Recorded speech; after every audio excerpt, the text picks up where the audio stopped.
Ed Garvey was one of the most influential progressive politicians in Wisconsin's history. He was the first executive director of the National Football League Players Union. He ran for U.S. Senate and for governor, and he eventually co-founded Fighting Bob Fest.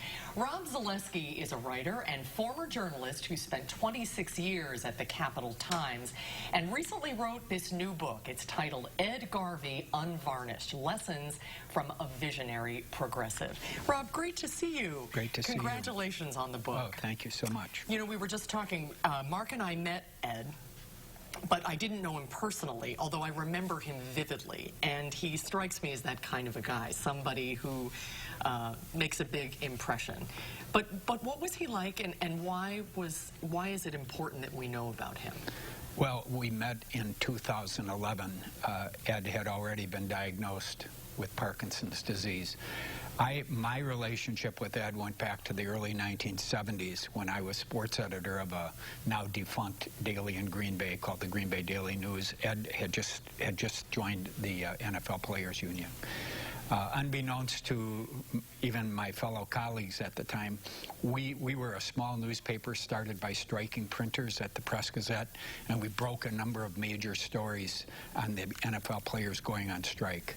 Nobody realized that Bill Dwyer was sports editor of the Milwaukee Journal at the time, and he called me and said, "Where are you guys getting these scoops?"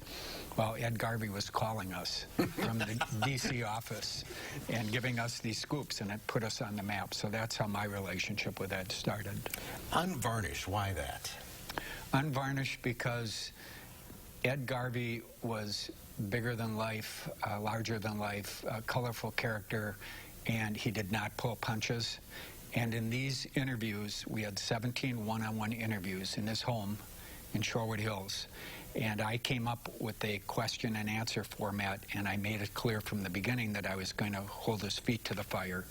And Ed mostly was unvarnished. He never lied. He was genuine. He was not phony at all. He did not check what the polls were saying before he took an opinion on something. He did something because he thought it was the right thing to do.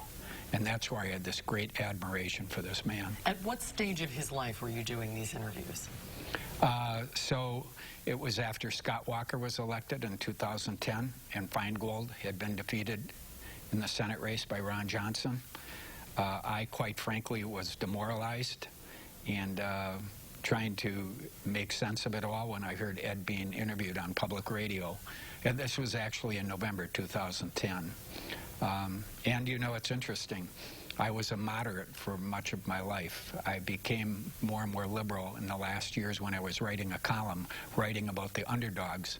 And Ed Garvey, that was his constituency, the underdogs. He fought for the underdogs. What do you think he'd make of today's political climate? Oh, I think he would be just depressed. Well, not depressed. Ed always took an optimistic side to things.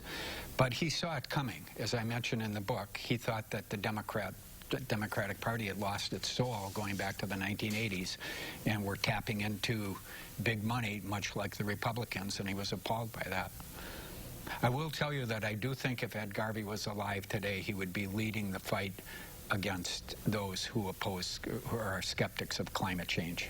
He was an environmentalist. Gaylord Nelson was his hero. I think Ed would be leading rallies in D.C., I really do. He was appalled that the debate on global warming was being dictated by wealthy old men. He couldn't believe that. Yeah, we miss him. We need him now. Oh, we do. Yeah.